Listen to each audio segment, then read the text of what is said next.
রাত তখন গভীর। ঘড়িতে প্রায় ৩টে বাজে।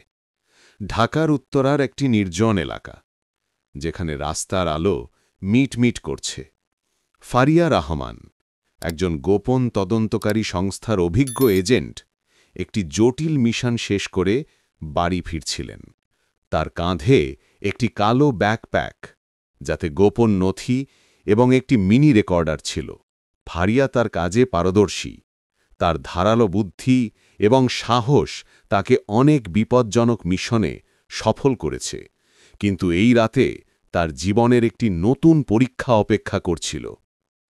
ফারিয়া রাস্তার পাশ দিয়ে দ্রুত হাঁটছিলেন, তার চোখে সতর্কতা, কানে হেডফোনের মাধ্যমে তার সংস্থার সঙ্গে যোগাযোগ। হঠাৎ একটি অন্ধকার গলির মুখে তিনি থমকে দাঁড়ালেন। সামনে একটি পুলিশের গাড়ি দাঁড়িয়ে আছে। গাড়ির পাশে ৩ জন। মেজর জাহিদ হাসান, একজন উচ্চপদস্থ পুলিশ কর্মকর্তা, এবং তার ২ সহযোগী, সহকারী পুলিশ কর্মকর্তা রাকিব এবং সোহেল।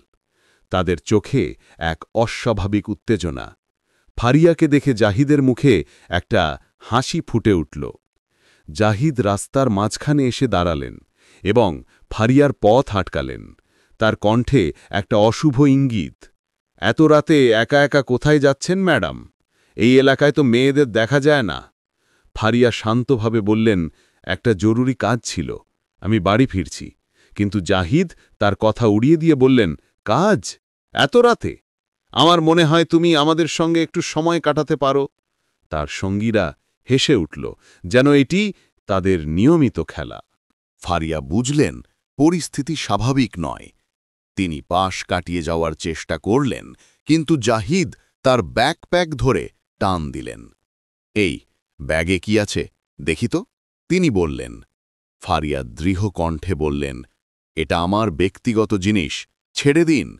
কিন্তু জাহিদ তার কথায় কান না দিয়ে ব্যাগটি টানতে লাগলেন। ফারিয়া দ্রুত তার হাত ছাড়িয়ে পিছিয়ে গেলেন। তিনি বললেন, "আমি চিৎকার করব।" জাহিদ হাসলেন, "চিৎকার করো, এখানে কেউ শুনবে না।" ফারিয়ার হৃদয় তখন তীব্রভাবে ধড়ক ছিল। তিনি তার প্রশিক্ষণের কথা মনে করলেন। শান্ত থাকো, পরিস্থিতি নিয়ন্ত্রণ করো। তিনি হঠাৎ দৌড় শুরু করলেন, গলির দিকে ছুটে গেলেন। জাহিদ এবং তার সঙ্গীরা তার পিছু নিল। ফারিয়া একটি পুরনো, পরিত্যক্ত গুদামের দিকে ছুটলেন, যার দরজা অর্ধেক খোলা ছিল।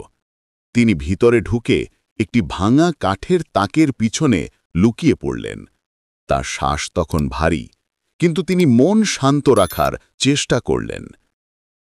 কিছুক্ষণ পর জাহিদ গুদামে ঢুকে পড়লেন। তার হাতে একটি ভারী লোহার রড, যা তিনি মাটিতে ঘষতে ঘষতে বললেন, "কোথায় লুকিয়েছিস? বেরিয়ে আয়, নইলে আরও খারাপ হবে।" ফারিয়া নিঃশ্বাস আটকে বসেছিলেন। তিনি তার ব্যাগ থেকে একটি ছোট ধাতব ডিভাইস বের করলেন। এটি তার সংস্থায় দেওয়া একটি জরুরি ট্র্যাকার। তিনি ডিভাইসটি চালু করলেন, যা তার টিমের কাছে সংকেত পাঠাবে। হঠাৎ জাহিদ তাকের পিছনে এসে ফারিয়াকে দেখে ফেললেন। তিনি তার বাহু ধরে টান দিয়ে বললেন, "ধরা পড়ে গেছিস।" ফারিয়া শান্ত কণ্ঠে বললেন, "তুমি ঠিক করছো না, এখনো সময় আছে, পিছিয়ে যাও।" জাহিদ হাসলেন, "পিছিয়ে যাও, আমি এখানকার বড় মাথা, কেউ আমার কিচ্ছু করতে পারবে না।" তিনি তার একজন সঙ্গীকে ইশারা করলেন, "গাড়ি থেকে সেই বোতলটা নিয়ে আয়।" রাকিব দৌড়ে গাড়ি থেকে একটি মদের বোতল নিয়ে এলো। জাহিদ বোতলটি ফারিয়ার দিকে ধরে বললেন, "এটা খা, নইলে আমরা জোর করে খাওয়াবো।" ফারিয়া বুঝলেন এটা তাদের ফাঁদের অংশ। তিনি ভয়ের ভান করে বোতলটি নিলেন, কিন্তু হঠাৎ বোতলটি জাহিদের পায়ে ছুঁড়ে মারলেন। বোতল ভেঙে গেল, আর জাহিদ রাগে চিৎকার করে উঠলেন, "তুই এটা কি করলি?" তার পায়ে ছোট্ট একটি ক্ষত হয়ে রক্ত ঝরতে লাগল। ফারিয়া দ্রুত উঠে গুদাম থেকে বেরিয়ে দৌড়ালেন। জাহিদ এবং তার সঙ্গীরা তার পিছু নিল। ফারিয়া একটি সরু গলিতে ঢুকে গেলেন, যেখানে কিছু পুরনো দোকানের ধ্বংসাবশেষ ছিল। তিনি একটি ভাঙা দোকানের পিছনে লুকিয়ে পড়লেন। তার মিনি রেকর্ডার তখনও চালু ছিল। সব কথোপকথন রেকর্ড করছিল। জাহিদ গলিতে এসে চিৎকার করলেন, তুই যতই পালাস আমার হাত থেকে বাঁচবি না। ফারিয়া তার ব্যাগ থেকে একটি ছোট ছুরি বের করলেন, যা তিনি জরুরি অবস্থার জন্য সঙ্গে রাখতেন। তিনি ভাবলেন, আমাকে সময় কাটাতে হবে, আমার টিম এখনই পৌঁছে যাবে। হঠাৎ জাহিদ তাকে দেখে ফেললেন। তিনি দৌড়ে এসে ফারিয়ার হাত ধরে টান দিলেন। ফারিয়া দ্রুত ছুরিটি হাতের কাছে ধরে বললেন, আর এক পা এগোলেই এটা ব্যবহার করব। জাহিদ থমকে গেলেন, কিন্তু তার মুখে হাসি ফুটে উঠল। তুই ভয় দেখাচ্ছিস? আমার কাছে পিস্তল আছে। তিনি তার কোমর থেকে পিস্তল বের করলেন। ফারিয়া বুঝলেন, এখন শক্তির চেয়ে বুদ্ধির প্রয়োজন। তিনি হঠাৎ হাসলেন এবং বললেন, ঠিক আছে, তুমি জিতেছ, আমি তোমার কথা মানছি, কিন্তু একটা শর্ত আছে। জাহিদ ভ্রু কুঁচকে বললেন, কি শর্ত? ফারিয়া বললেন, তুমি বলছো তুমি এখানকার রাজা, আমি তোমার সাহস দেখতে চাই। আমার সঙ্গে একটা খেলা খেলো, তুমি চোখ বন্ধ করে আমাকে ধরার চেষ্টা করো। জাহিদ হেসে বললেন, এটা কোনো শর্ত? ঠিক আছে, খেলি। ফারিয়া তাকে গলির এক নির্জন কোণে নিয়ে গেলেন। জাহিদ চোখ বন্ধ করে বললেন, এবার দেখি তুই কি করিস। ফারিয়া তার চারপাশে ঘুরতে ঘুরতে বললেন, তুমি তো খুব শক্তিশালী, আমাকে বলো তুমি আর কি কি করেছ। জাহিদ গর্বে ফেটে পড়ে বলতে শুরু করল, আমি এই শহরে অনেক কিছু করেছি, কেউ আমাকে ধরতে পারেনি।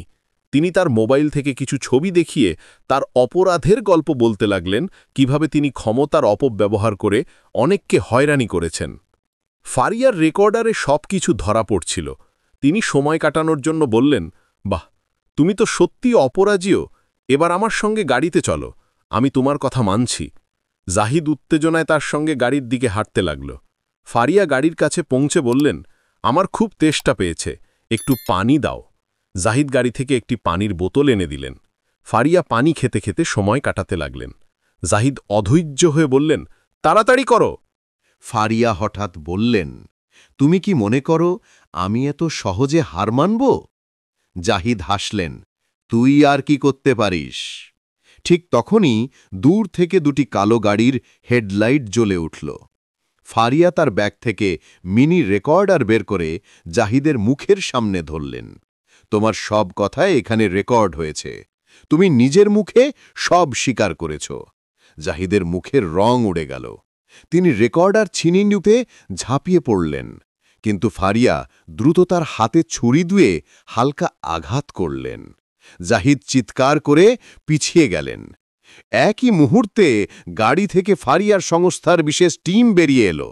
তারা জাহিদ, রাকিব এবং সোহেলকে ঘিরে ফেলল। ফারিয়া ইশারা করতেই তিনজনকে হাতকড়া পরিয়ে ধরা হলো। জাহিদ কাঁপতে কাঁপতে বললেন, তুমি কে? ফারিয়া তার আইডি বের করে বললেন, আমি ফারিয়া রহমান, গোপন তদন্তকারী সংস্থার এজেন্ট। আমি তোমার অপরাধের কথা অনেক আগে থেকেই জানতাম, এই ফাঁদ আমি নিজে পেতেছিলাম। ফারিয়া জাহিদের দিকে তাকিয়ে বললেন, ক্ষমতার অহংকার তোমাকে ধ্বংস করেছে। তিনি টিমকে বললেন, এদের একের সামনে থেকে নিয়ে যাও। বিশেষ টিম তিনজনকে গাড়িতে তুলে জেলে পাঠিয়ে দিল। কিছুদিন পর আদালতে মামলা শুরু হল। ফারিয়া তার রেকর্ডারে ভরা জাহিদের স্বীকারোক্তি, তার মোবাইলের ছবি এবং অন্যান্য প্রমাণ বিচারকের সামনে পেশ করলেন। জাহিদের অপরাধের তালিকা ছিল দীর্ঘ: ক্ষমতার অপব্যবহার, হয়রানি এবং দুর্নীতি। আদালত জাহিদ এবং তার সঙ্গীদের কঠোর শাস্তি দিল। জাহিদের মুখে আর সেই গর্বের হাসি ছিল না। এই গল্প আমাদের শেখায় যে ক্ষমতা যতই শক্তিশালী হোক, সত্য এবং সাহসের কাছে তা হেরে যায়। ফারিয়ার বুদ্ধি, ধৈর্য এবং সাহস প্রমাণ করে যে ন্যায়ের পথে অটল থাকলে বিজয় নিশ্চিত। অন্ধকার যতই ঘন হোক, সত্যের আলো সব সময় জ্বলে ওঠে। পরের বার আবার দেখা হবে। খোদা হাফেজ।